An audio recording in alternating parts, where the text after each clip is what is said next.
Today, in this video, which has been sponsored by the great Courses Plus, but more of that later, I want to introduce you to a new word. Escalade. It's a completely unnecessary word. You don't really need it in your life. You don't really need to know, for instance, that an alternative to the word ambush is ambuscade. But an escalade is a type of attack, and it's a type of attack where you go over a wall or a fortification or so. So imagine there's a wall here outside a castle or a fortified city in the ancient world, and you could tunnel underneath it. You could tunnel underneath it a little bit in order to undermine it and cause it to collapse. You could throw big things at it and hope to smash it down and create a breach and then go through the breach. There are loads of ways you can get into a fortified place. You could perhaps go round the corner to the gate and just ask really nicely, or bribe someone to let you in. But an escalade is specifically an attack where you try to go up over the wall. You escalate, you go up over the wall. An escalade. So there you go, you've worked out now the derivation of the term. And this video is largely about ladders, which are of course the principal tool of the escalade. Now ladders do have a limitation in that you have to have a piece of wood that is continuous and strong, and you have to be able to carry and get into position this ladder, and it mustn't be too bendy, and there is a sort of a limit to how long a single ladder can be, and it's in the region of 30 to 35 feet. That's 10 French mètres if you're into that sort of thing. And that's about the limit of an effective ladder in the ancient world anyway, before they had modern materials. Now you may think that's a tremendous limitation, so escalades using ladders are only effective against fortifications that are under that sort of height. But in fact, that's actually almost all fortifications. The ancient walls of Rome, which is a famously well fortified city, about 30 feet, which again, about 10 mètres. Byzantium, a lot of those walls were lower. Even the very highest walls of Byzantium, one of the most fortified places on earth ever, about 12 meters, just a little bit taller. Krak de Chevaliers, one of the biggest ever castles built, about 30 feet. So in fact, the ladder is a viable tool for trying to get into most fortified places of the ancient and medieval worlds. And we know that escalades were attempted a fair number of times. For one thing, they get pictured an awful lot. There are a very great number of particularly medieval drawings of knights climbing up ladders at the outside of castles.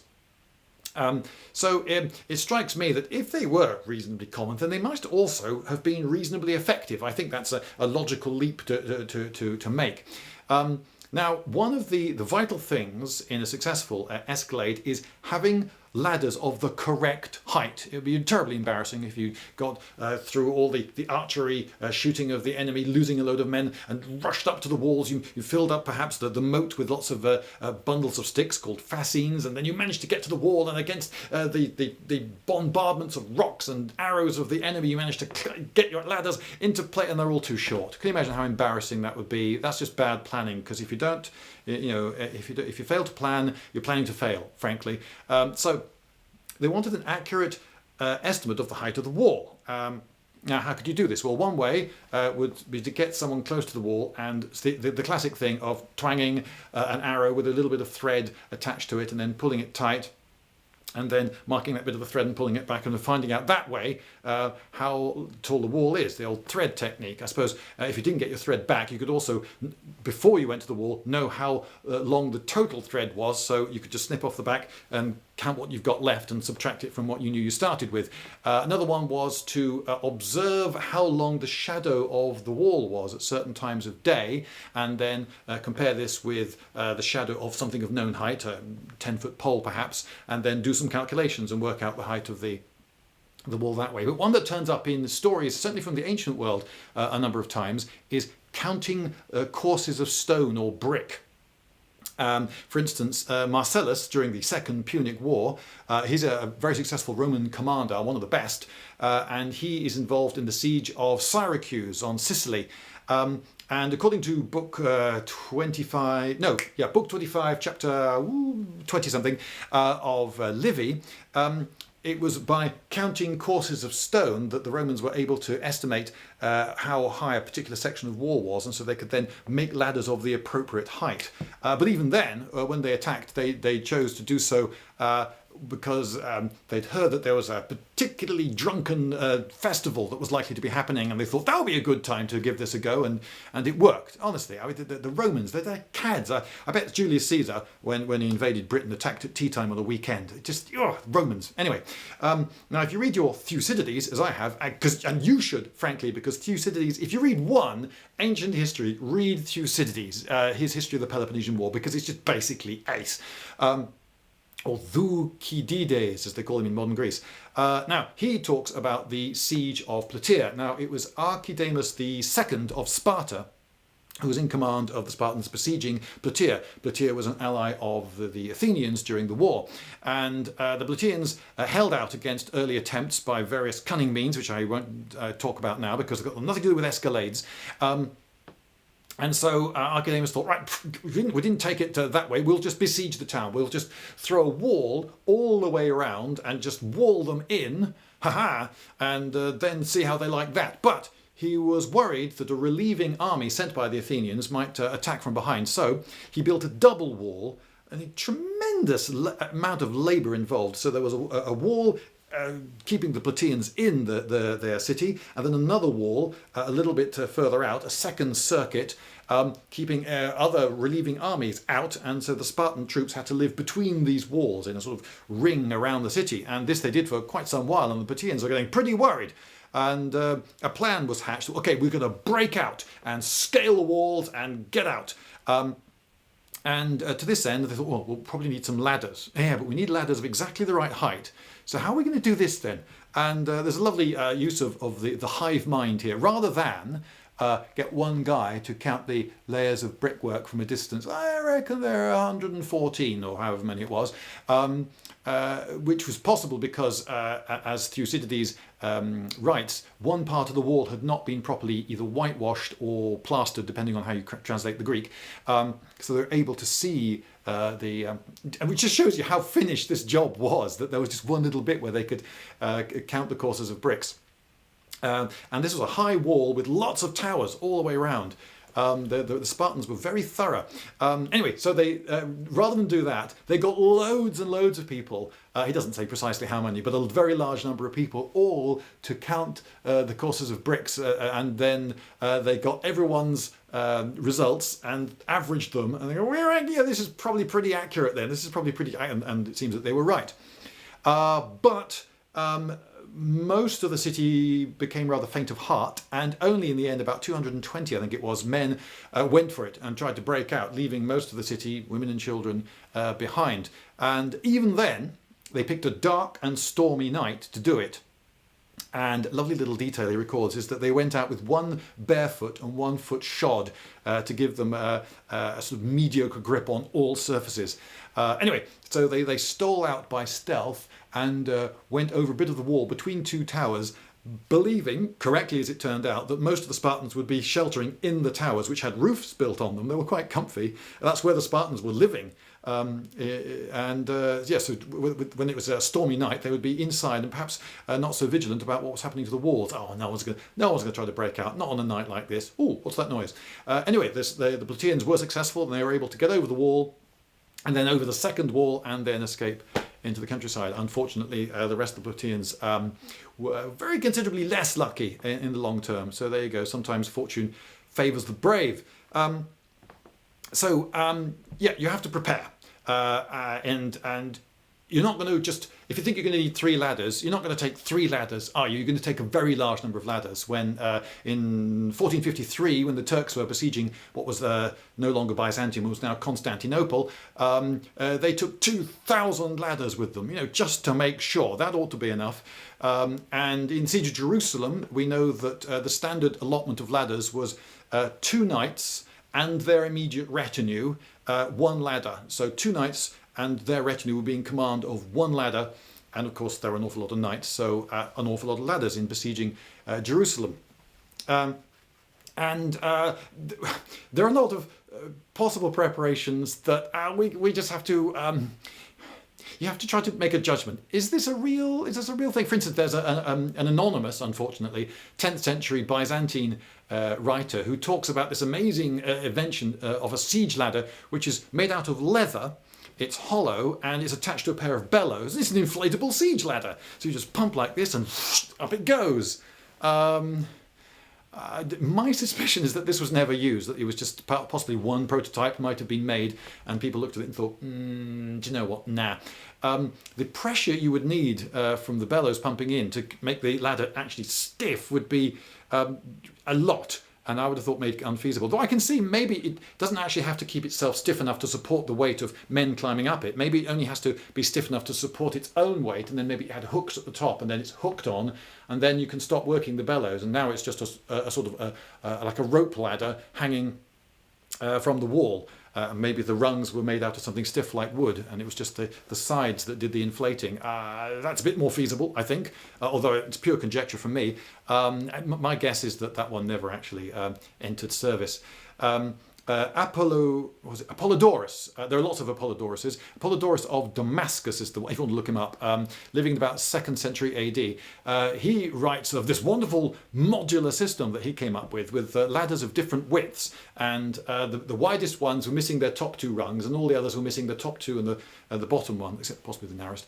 The idea was that you would have a wide section at the bottom, and then a slightly narrower section would slot in, and then the top 2 rungs of the bottom of the bottom section and the bottom 2 rungs of the top section would then be slotted in, making them common to both ladders, and these were made out of iron, perhaps for greater strength, and the tops and bottoms of the ladders would be iron shod, and there'd be perhaps little pins or clamps or something to stop the pins falling out, and then you would join 2 sections. The sections were about 12 foot long. He has a little picture, although we don't have the original, but we have a copy of it, of just a single soldier carrying one of the sections. So presumably this is to emphasize that they were quite light. It's a 12-foot section, and so he claimed you could get up to about 40-foot ladder in these sections overlapping. Yeah, possibly, but he pushes it, he over-eggs it, and a lot of people start thinking, we don't trust this guy. Some of the other things he says are a little bit far-fetched, and he tries to boast about the potential of his system with linking loads of ladders into towers, into 3-dimensional towers and so forth. And you go, yeah, maybe not, but possibly. So there you go. So that you can have modular, clipped-together ladders that at least some of which did exist. Now, if you look at this thing, a lot of people say, well, what about these things? This one is a reconstruction of a Chinese example, but we have some reason to believe that these existed in the West as well. This is pushing it. I'm talking mainly in this video about ladders, but yes, I suppose you could use one of these in an Escalade, but you can see that a big vehicle like that is going to be confounded by rocky terrain, by the fact that an awful lot of fortified places are built on rocky outcrops or immediately next to rivers, or they have a moat or ditch or something around them. It's going to be difficult, but not impossible, to wheel that up to the wall. But in the main, it was just plain, simple ladders that were used. So you might then say, well, what are the defenders doing all this time? Because there you are, climbing up these ladders and being a tremendous threat to them. There must be some counter to this. Well, obviously, the most desirable thing is they stop you getting near enough to the walls in the first place to use those ladders. So they twang arrows at you and shoot bolts and all the rest of it and try to keep you at a distance. But maybe you do rush up to the walls. In which case they're going to have to think of something a little bit better. So, well, the obvious thing is continue shooting arrows at you and drop stuff on you. Now, the arrows thing is a big problem because the battlement at the top must, of course, have a decent amount of thickness to it for it to be strong enough to do its job. So a battlement is very likely to be that thick, something like that. So you've got that depth of wall between the Merlons. So there you are as an archer. Once someone's got close to the wall and close enough to put a ladder in place, how are you going to get him? You're going to have to get up between 2 Merlons and then hold me foot, and then you're going to have to expose yourself horribly to get a decent shot in, and then it's still going to be very awkward to shoot your bow. So the guys on the wall itself, who are armed with bows, can't do a lot once you've got really close. So that means that all the onus of the task falls onto the guys in the towers either side. Now, not every position of a wall would be covered by a projecting tower, and indeed not all fortifications even had projecting towers, but many did. So imagine you've got a wall like that, and you've got a tower which is sticking forwards of the wall, so the guys on the top of the towers can then shoot down the front of the wall in what military people call an enfilading position at the people on the ladders.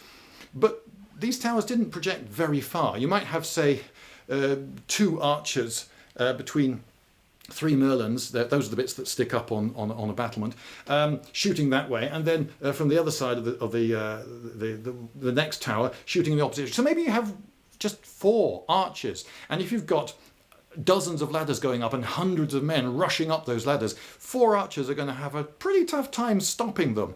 And of course those men are likely to have armour and shields and the like, and they're presenting moving targets. And and you, of course, may be being shot at yourself, because when an escalade goes in, it's not just the guys at the front who are busy. They will have their missile support behind. There will be crossbowmen, archers, missile throwers of all the time. Any artillery that they've got will be helping out, perhaps. And so you will be being shot at. And so you're not shooting under ideal circumstances, and you've got too much work really for just 4 archers to cope with. So that is unlikely to stop a really determined onrush of an escalade with a very large number of people. So what have we got now? We've got dropping stuff. Now, you've watched the movies, haven't you? So you know that boiling oil is the thing they used, except they almost never did. Oil's expensive. It's really difficult to handle. And if it's oil that you could cook and eat, well, if you're being besieged, you're going to want every morsel of food you've got available to you. And it's expensive stuff. And do you know what? There's much cheaper stuff available, like sand and water. So if you're going to drop something really hot on someone, why not just sand or water? Yes, boiling oil will be slightly nastier, but only slightly. But neither of these, I think, is really that impressive. If you're climbing up a ladder and you've got a shield above you, and we know from pictures that this is quite commonly done, then even if you're the guy right at the top, if you're not the guy at the top and the water's going to hit the guy above you and you're just going to get a few droplets on you, you'll be fine. But even if you are the guy right at the top and you get the brunt of it, the shield's going to keep most of it off you, and maybe some of it comes down here. How? Oh, that really scalds. But you're not going to go, and fall to your death, are you? You're just going to go, ow, wow, that really wangs, and you're going to keep going. Perhaps redoubling your effort, because, I'm going to get that swine who dropped boiling water on me, the rotter. Sand, of course, hot sand could get in your arm and be really irritating. But yeah, it'd be really irritating, but you're not going to go, and fall off to your death off a ladder, are you? So you're going to keep going. Lime is another thing which they could drop, and that could be really nasty, because if you get lime, powdered lime in your eyes, then that can blind you. Okay, so the rest of your body's still working fine, but you're temporarily or possibly even permanently blinded. Now, are you going to carry on? I think if you were blinded at the top of a ladder, you would say, guys behind me, stop pushing at the back, stop pushing, let me down, guys, because I can't see. That I can see might stop someone. And lime is a feasible weapon because it's one of the main ingredients of mortar and whitewash. And so in a city that's being besieged, there's probably a fair number of building sites. There's probably a fair supply of lime. Not enough to douse the entire invading army throughout, all around the entire circuit of the fortifications, but enough for some poor unfortunates to get some lime dropped on them here and there. So yes, I think lime is a bit more of an effective chemical weapon that might drop. Beehives is another one you may have read of. Well, yes, of course, people in the ancient and medieval worlds did keep bees, and because it was a supply of honey, and they didn't have the access to sugar as we do today, so honey was a much more important product in the days of yore. So yes, beehives. But again, if you're towards the top of a ladder and someone drops a beehive on you, it's very unlikely to stick. Beehive bounces off you, and watch out below, beehive. It's probably about as bad as it's going to be for you. You might get a couple of angry bees buzzing around, but it's not going to stop you attacking. You're not going to go, I've been stung by a bee, and throw yourself off the ladder to your death, are you? You're going to carry on and just, I've been stung by a bee now. And the guys at the bottom, maybe they've got a lot more angry bees to deal with. But again, no one's going to say, call off the attack, there are some bees. Now, I could imagine that, yes, because towns would have kept bees, because people wanted the honey, it also strikes me, by the way, Sorry, I should finish that sentence. Therefore, there would be some beehives in a typical town to use, is what I say. Even a castle might have a number of beehives in it. So it would be a thing that they would have some of to throw. They wouldn't be able to just have bees swarming everyone throughout the entire circuit. But yes, I can imagine that some people might have had a beehive thrown at them. One of the reasons that I think this probably happened is that on top of a tower is a very obvious place to have a beehive. If you are a watchman and you're on duty standing on top of a tower all night, that's boring, but you could have a hobby. Beekeeping, for instance, and it's a very sensible place to have the beehives because it's up in the open air. They can fly out to the countryside directly from the tower, harvest all the nectar and pollen and stuff, and then bring it back to the hive at night. And they don't have to go buzzing around the town bothering people where there are no flowers anyway. So yes, a perfectly sensible place to have it would be on the top of a tower in the fortifications. And though, of course, you wouldn't throw your beehive because you've spent so many hours and the harvest is nearly there. But during an attack, if one of your colleagues was at the top and he's saying, "Oh, we're being attacked. Loads of people there coming up towards us." There you go. I mean, yeah, he might just throw a beehive off, but this isn't to say that towns were defended by beehives, or that one of the things they used to do was defend or they prepare beehives in order to see off attack. No, I just think that it's quite likely that it's something that might occasionally come to hand. There you go, throw a beehive down. So that's the level of beehivery I think was actually used in defence. I don't think they ever bred bees specifically as a deterrent. Don't try to besiege our city because we've got loads of beehives. I don't think that was ever a boast. I've never read of it in any of the sources. I think I've said enough about bees. But really the biggie is just heavy stuff. A big block of stone. If a big block of stone drops on you, even if you've got armour and a shield, that's going to be a pretty nasty thing. But of course, they can't drop absolutely colossal blocks of stone because whatever the stone is dropped, it's got to be a stone that someone can actually pick up and move at the top. So that limits the size of a block. But yes, if one hit you smack on the head from the top, yeah, that would knock you senseless, and then you'd fall limp from the ladder. That would be the end of you. So just dropping heavy blocks of stuff on people, that was a major way of doing it. Now the machicolation, as I've always said, but I understand that there's a bit of controversy here. Sorry, I should say what a machicolation is. Right, okay, a machicolation is one of these. These are on Newcastle. This is the castle at Newcastle, our Newcastle. And you can see the sort of thing. So the defenders at the top have got a gap at the bottom of the battlement that they can drop things down very, very close to the outer wall. And these particular ones are above the main gate.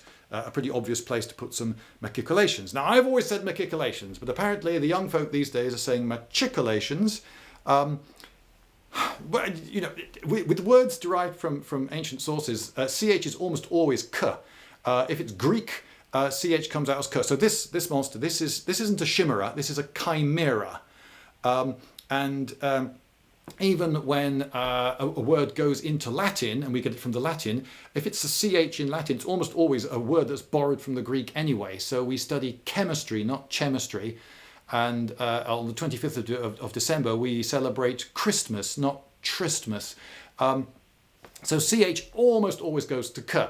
However, so runs the argument, it could be that since this word machicolations start around the time of the Crusades, and around the time of the Crusades, of course, a lot of the nobility was speaking French, or rather a language similar to what we today think of as French. So it could be that during the time of the Crusades, some Latin-derived language was our route to getting this word. Don't forget, some of you, I've told you, some of you who watch my channel a lot before, that in 1880, only 20% of the population of what we today call France spoke French.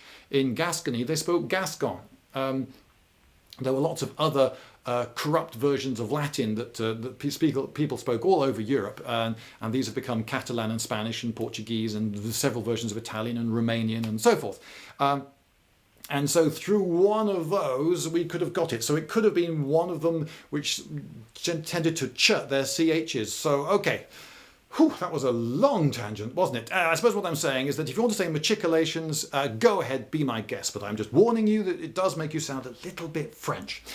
So dropping stuff, heavy. That's right, ladders. Let's get back to so you're dropping heavy stuff on people. Is the main way of dealing with you. Now you could do a few other things. One favourite one that people talk about is sometimes called the crow, or how I haven't actually found any in-period document calling it that. But anyway, a big lifting arm thing.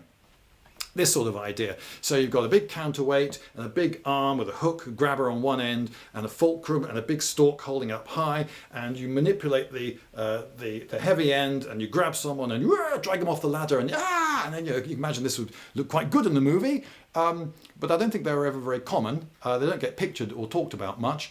Thing is, you'd have to build it in exactly the right place, and because they're tall, the enemy would almost definitely see, oh look, they've got one there. Right, yeah, don't build a ladder there. Don't put a ladder there. There you're fine. There you're fine. Too close there, a little bit too far away there. Just don't put it there. But that could be useful. Maybe you've looked at the defences around your castle or fortified town, and you thought, wow, we're completely covered. Apart from just there. If someone put a ladder just there in that blind spot, then we might be scuppered. I know, we'll build a big lifting arm thing that's in just the right place to lift someone off a ladder if he were just at that height, just there, and then they wouldn't put a ladder there. And so even though the thing is never used and it never kills anyone, it does put them off putting a ladder just there, in which case it's sort of done its job, I suppose, is one possible use for that sort of weapon, but not a major weapon, the crow, if it is called a crow.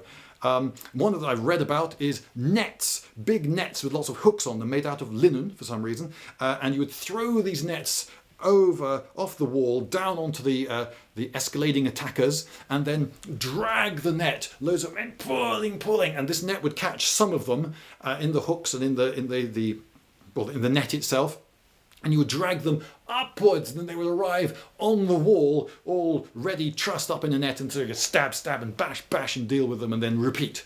Again, I have no reason to believe that was ever a common weapon. It doesn't get mentioned much, but that's another defence that you could use. Now, another thing that people talk about is a sort of sideways ram, if you like. So you get some big heavy weight, perhaps a few logs lashed together. So there you got that. And on this end, there's a rope going that way and a rope going that way. And so that one goes to that tower, that one goes to that tower, and they go, okay, heave. And so all the guys in that tower, and perhaps the rope goes over and down through a hatch in the tower down to other guys on the stairs helping, and they all shout, to me! And the guys in that tower, what did they say? It was to me. What, to me? Oh, pull to me. No, to you, to me. Right, so let's imagine they got it brilliantly well organised. So they say to me, and they say to you, and they then let out the rope, and these guys pull in the rope, and the weight will then swing across the front of the wall, and perhaps knock one of the ladders sideways. How did you get this thing in position in the first place? Well, presumably loads of guys on the battlements just somehow worked out a way with enough people, enough levers and all the rest of it to get this big weight over the... but everyone in the towers has to be ready to take the strain. Okay, so then you can heave it this way and heave it, but you can see that it will be very slow and really not very efficient. It'd be very difficult to actually knock someone with any powerful swing. If you wanted to swing the thing a lot, you'd have to have it suspended from a single point on the battlement. But then if it's low, then it'll possibly generate an awful lot of swing, but that's going to be very difficult because you'd have to get over the Merlons and really slide it along this way, and that would build up momentum. But if it's low and it's ever reasonably still, then guys near the bottom could just grab it and pin it down, and that wouldn't get very far. And if it's very high, it's not going to swing very much and won't sweep much of the wall.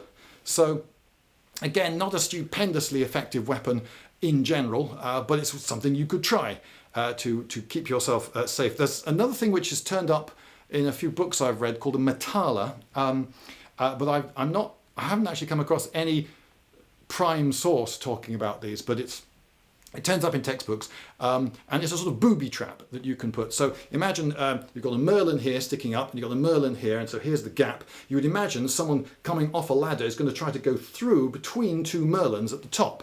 And being able to predict where he's likely to go means that you could put maybe a wooden pressure plate or a rope tripwire or something, which is attached to a basket full of rubble, which then tips on him as soon as he tries that. Obviously, during a major assault, that's unlikely to be tremendously useful. It might get the first guy up if he's not paying attention, but I suppose if you are expecting assault at some point one of these days and you don't have enough people to patrol all the walls all the time, you could use it as a sort of an automated defense, a little booby trap for attackers, the Metala.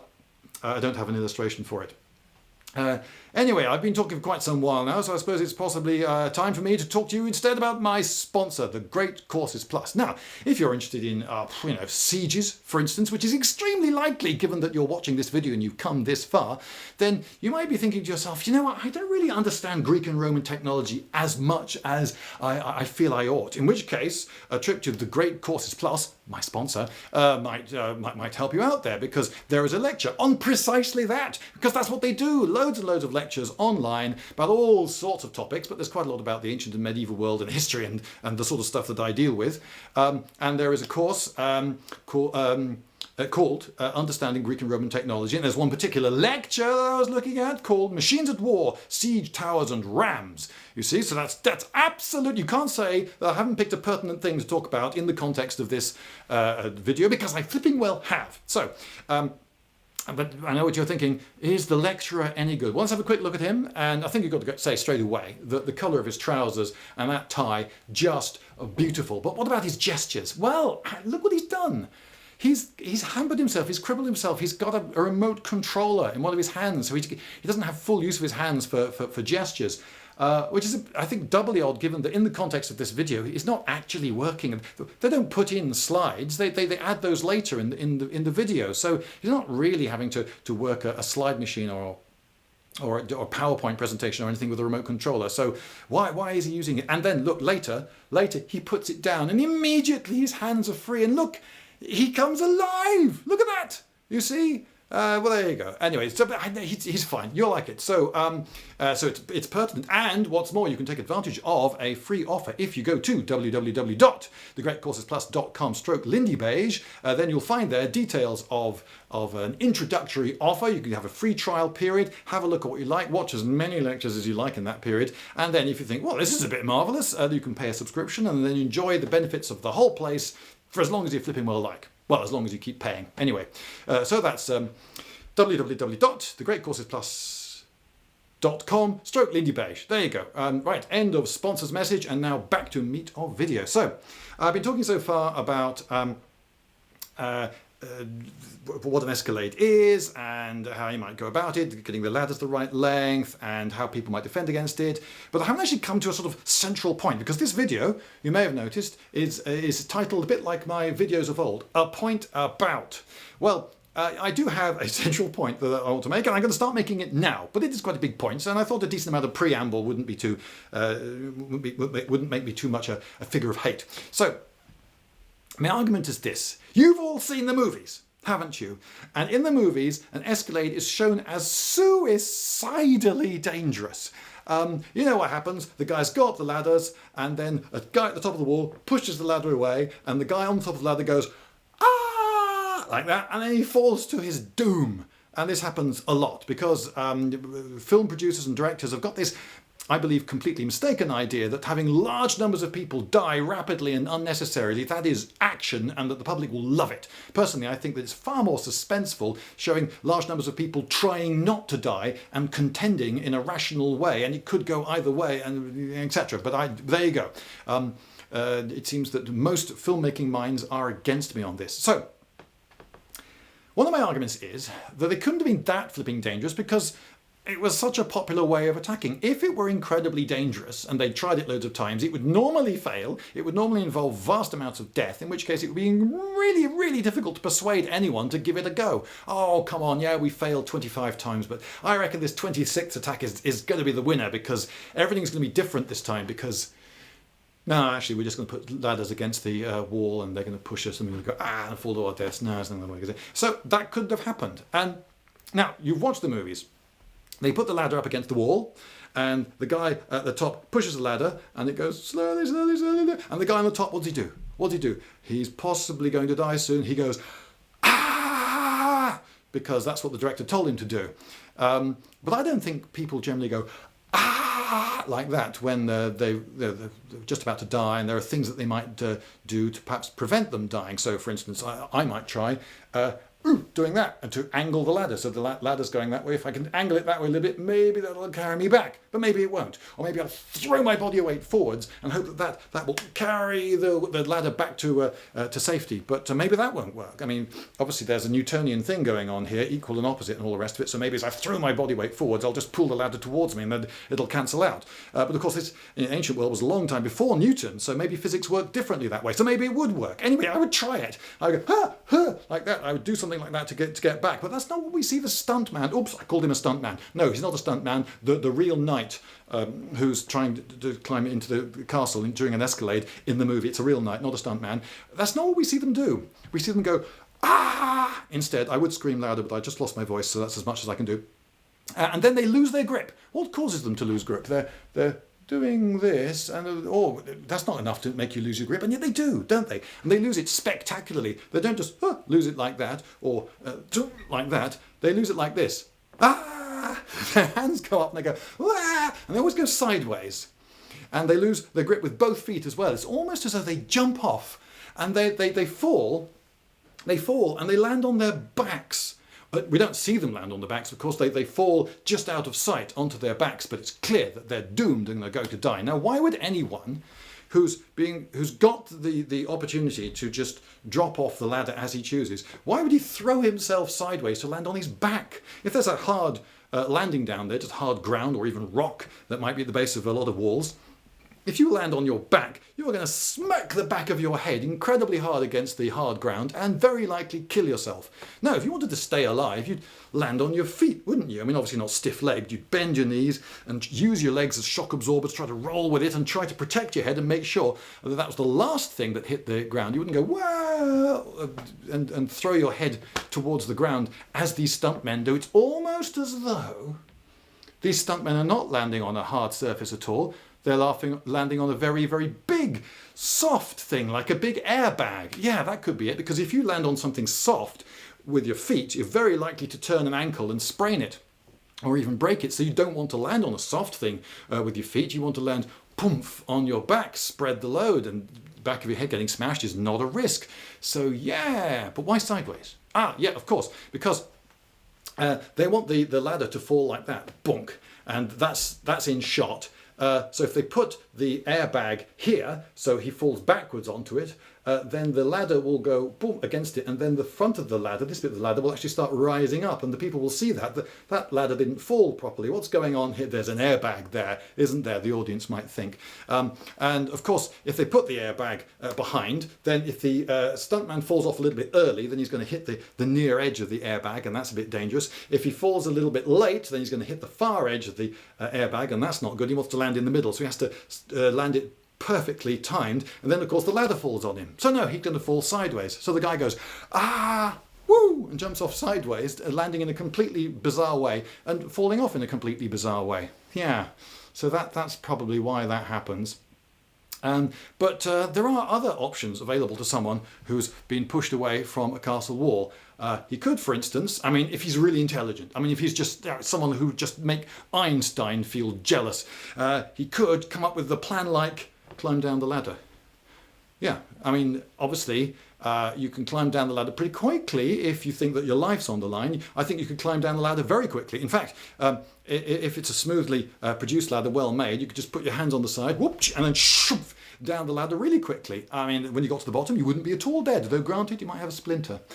So yeah, I think you'd probably climb down the ladder rather than just go, ah, woo, to your death. So that's one reason why I think the movies have got it wrong. But there's a lot more to it there. Now, I talked about how a ladder, it was very important to get the ladder the right length. And I talked about the embarrassment, if you imagine, that all the ladders were too short, you couldn't reach.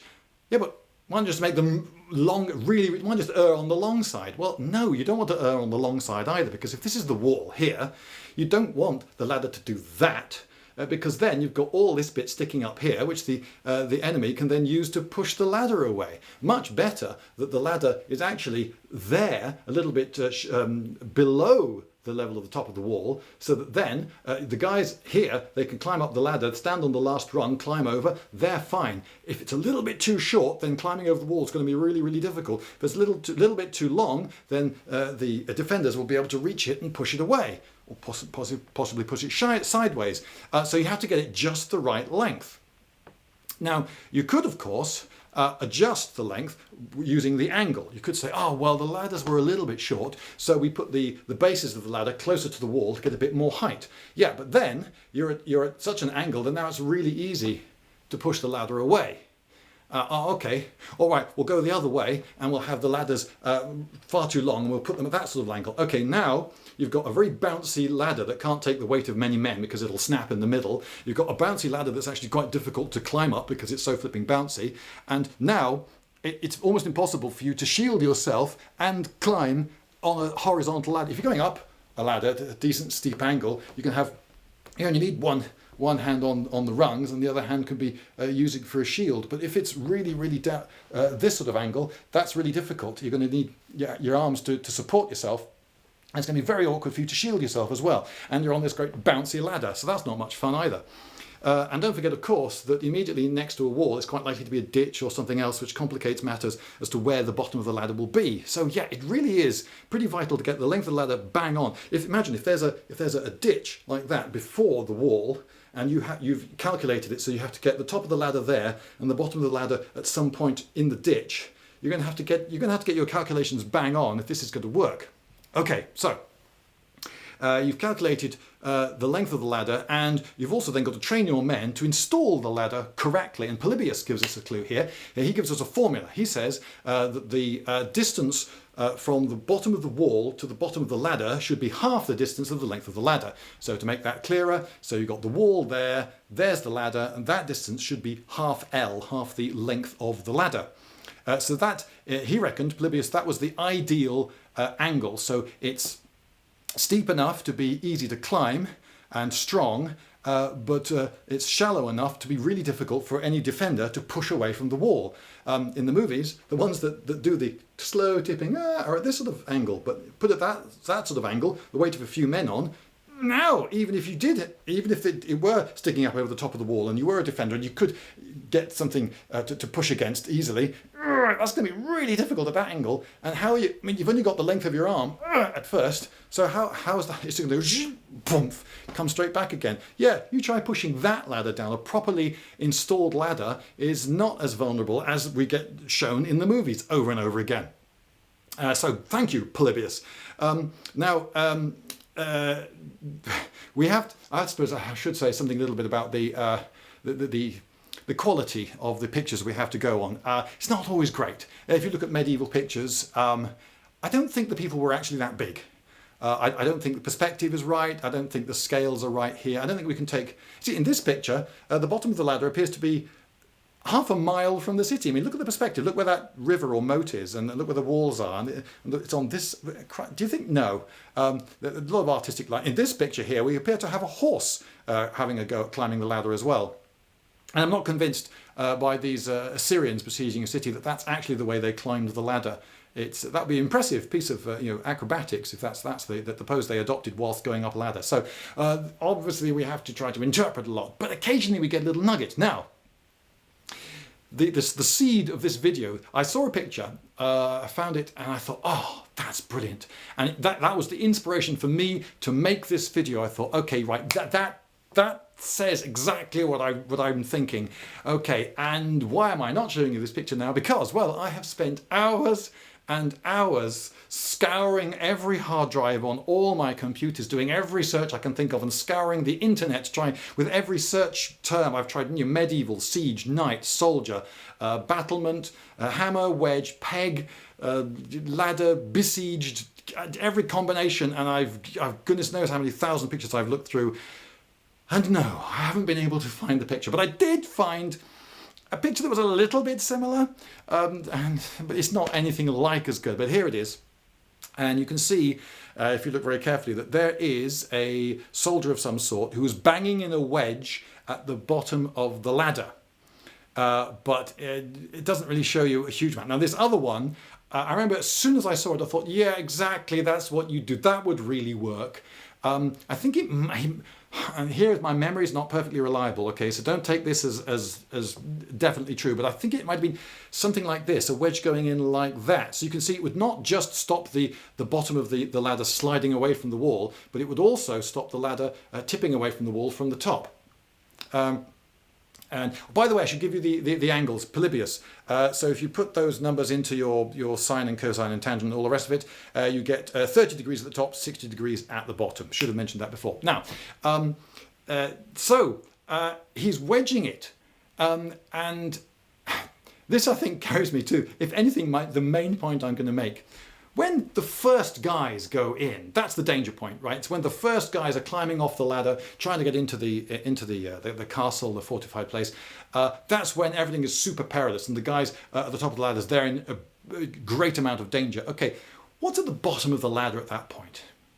Yeah, lots of other people, and they're helping. If you look at medieval pictures, very often they show other guys at the bottom of the ladder holding on and helping in some way. And I've seen a picture, which I haven't been able to find, of a guy doing it. Right, imagine, so there's a ladder like that going up to the wall up there, and there's one guy climbing up, and another guy who's come underneath the ladder, and he's holding on to the rungs like this. Okay, so now if anyone tries to push that ladder away in any direction, he's going to resist it, isn't he? And if a lot of resistance are needed because, my goodness, they're giving it some amazing push with a great big machine at the top, well, there's enough room on a rung for 4 hands, so another guy can come alongside him, 2 guys on one rung, they can put their whole body weight into it. If that's not enough, another 2 guys on the next rung down. You could have 8, 10 guys just heaving on it. You're not going to move this ladder. Another thing you can do is peg the ladder into position. You could have a rope that's already attached to the ladder, ready, and some pegs that are already attached, ready. All you're going to do is bang them in here and here. Yeah, now push that flipping ladder away from the wall. And with a lot of people sticking it into the up against the wall, and they're reasonably rehearsed, you could have guys either side holding the ropes and pulling on them, and we have illustrations of guys holding on ropes and pulling ladders to keep them in position. Notice that these ones have got hooks on the top. So some siege ladders had a hook on the top, and if you pull downwards, of course, then the guys at the top can't lift it off or push it away. Same sort of idea. Anyway, there are also rope ladders. You see sometimes rope ladders used. Same sort of idea, pulling. Anyway. So you can have guys pulling on those ropes whilst other guys are busy pegging it in. So there isn't even a moment where you could push it away and no one's holding it. As soon as the ladder is in position, it's already braced in position by loads of guys pulling, and then those guys get replaced by pegs, and then you're not going to shift that ladder. There are also rigid designs. Not the greatest of pictures, I admit, it's just a model, but you see the idea. You have 2 rigid supports, a bit like those guy ropes I just showed you, and they're holding the ladder up, and of course those supports can have spikes on, that can be driven into the ground and pegged into place, wedged into place. So again, that's a design of ladder that's going nowhere, and it strikes me as possible that you wouldn't actually, with a ladder like that, rest it, the top of it, against the wall. You might actually have it self-supported and a little bit away, so that the defenders have to really reach out into space before they can start pushing at that ladder. Other people are helping, and the ladder's not at a stupid angle, and it's actually quite difficult to knock someone off a ladder. And if they got a shield, which people in the ancient world generally did, and in the medieval world too, we have plenty of pictures of people in the medieval world going up ladders with shields. So yeah, it's not suicidal going up a ladder, and people weren't just dying in droves. However, of course, it could be that the attack was stoutly defended, and the defenders put up such a good show that the attack gets called off. Not that many people die, but it doesn't. The attack doesn't go in. That could happen. And I'm not saying that it was safe, because I definitely wouldn't want to be one of the first guys off the ladders and into the defended place. Obviously, you wouldn't want to have one ladder on its own first. You would wait until you have quite a few ladders in place, so that several guys. So there isn't one guy who was the first in. There will be several guys who are the first in. But even so, they would be brave chaps taking a tremendous risk. That's for certain. But it's generally the case that if you are attacking a place, then you also outnumber the defenders. So you will rush the walls, maybe in several places, and there will be more of you quickly in one place, all going well. But of course, things could go hideously wrong in a way that you might defend a castle or a fortified city. This is a way that I just thought up this morning, but I think it's perfectly feasible. You could have just a few guys on the area of the bit of wall, section of wall that you think the enemy is going to attack, and their orders are to put up just a show of defending whilst guys come to the wall, and then to get out of there, perhaps climbing down ladders and then pulling away the ladders so that the attackers can't follow them. And then with the towers either side, you have lots of guys in those towers whose orders are to shoot anyone who comes onto the wall from the sides. And then the doors off the battlement into those towers are really thoroughly blocked up. They're not just locked, please no entry sign put up or anything. Oh no, they've piled a load of rubble on the inside of them. Those doors are going nowhere. And anyone who tries really hard to break through that wall is just giving the defenders in the towers an awfully long time to drop a block of stone on his head. Meanwhile, on the ground, inside the city, there are 300 archers whose orders are to shoot anyone who comes onto that wall. So you climb off the ladder and onto the undefended battlement. You've got the stone battlements here, but now there's just a wooden rail with a couple of banisters. That's not much cover. And 300 archers, you are now a human pincushion. Down you go. And then the guy behind you, he comes over. He becomes a human pincushion. Meanwhile, the commanders watching the attack go in, from their side of things, go, oh wow, this is really good. I can see there are guys in the towers either side having a go at defending, but they don't seem to be doing a huge amount. It looks like we've swept all the defenders off the battlements. And our guys are just pouring in. This is terrific.